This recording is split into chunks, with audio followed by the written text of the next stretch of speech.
Hi, I am Levada Burris McIntyre with Century 21 AmeriSouth, and today I'm sitting with Randi Lawrence, and we're at the Gulf Coast Kids House here in Pensacola, Florida. As many of you know, I'm a huge child advocate. If it is from feeding them to making sure they're clothed to making sure that their well-being is cared for. So I really like to support Gulf Coast Kids House here locally. I wanted to let Randi tell you a little bit about Gulf Coast Kids House. When you donate money, what the money is used for. Hi everyone, thank you so much, Levada, for coming and talking. I appreciate it, and thank you for your support. When you donate to Gulf Coast Kids House, you are helping children by educating them in elementary schools. We have a prevention program that runs K through 12. We get into pretty much all of the public elementary schools with prevention education. So teaching healthy boundaries, signs to look out for, what's okay, what's not okay, and how to tell a safe adult when they're in trouble. We also do the same thing for middle schoolers and high schoolers, talking about healthy relationships, and how to get help and how to look out for friends who might be in trouble. We also have education for adults in the community so that they can learn to prevent, recognize, respond to, and report child abuse. So that's a lot of what money would be going to.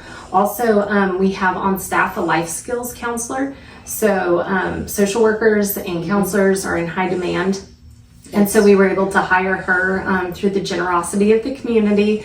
And so she doesn't have restrictions on who she can see, like a lot of places do with grants. So she can see people pretty immediately and help get the kids stable and in a good frame of mind soon after we see them. And so your donations during COVID allowed them to hire their own life skills counselors. So when most places were having to wait 5 months to actually be able to get patients in, they were able to get their patients in immediately to be seen, which is really important. If you think of a child that's experienced trauma, they don't need to be waiting 5 months down the road, and parents or caregivers are trying to adapt to life changes that they really are not educated to deal with, and which also adds more stress to the family, which in turn creates a bigger need for counseling. Yeah.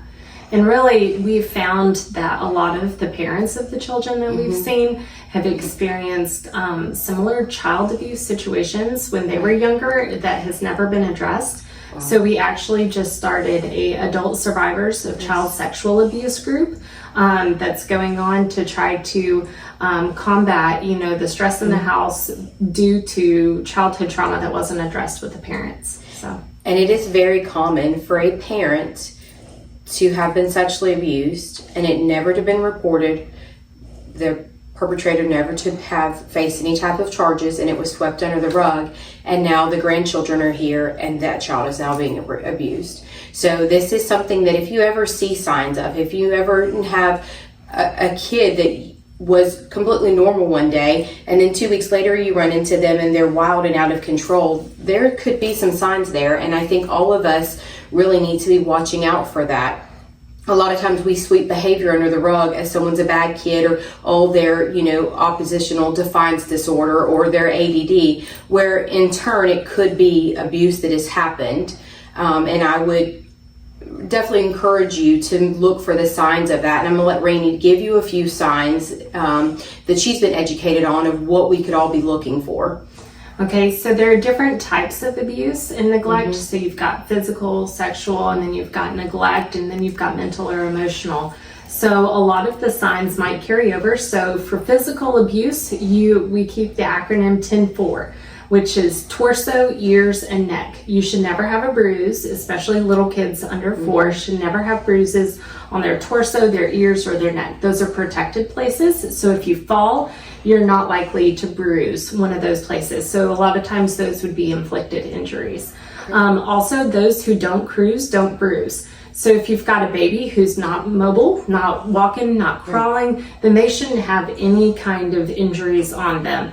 They shouldn't have any bruises. They've got lots of baby fat and lots of collagen, so that it's very hard to bruise a baby. So if you see a baby that has a bruise, that is a big red flag.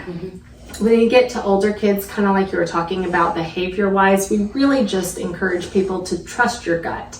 If you see dramatic changes in a child, whether that be in excluding friends, isolating themselves, changing in behavior, or maybe appearance and grades dropping. Anything like that is a red flag. One of the best ways to prevent this is no one-on-one situations with adults that haven't been vetted and screened. Okay. And so really we just encourage people to be on the lookout and trust your gut. And if you see something out of the ordinary, then ask the child. And as adults, I know a lot of times if a kid says something to us, then it's easy to dismiss if we think, they're just making things up.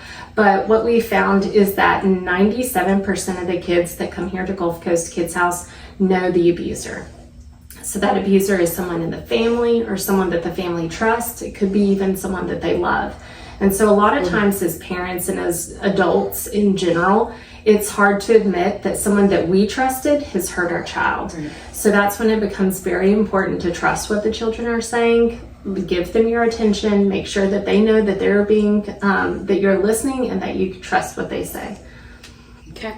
So if you have any concerns, you can always report child abuse anonymously if you do not wish to give your name at 1-800-96-ABUSE. Thanks for visiting with us today, and you'll have another purse auction coming up soon. Thank you.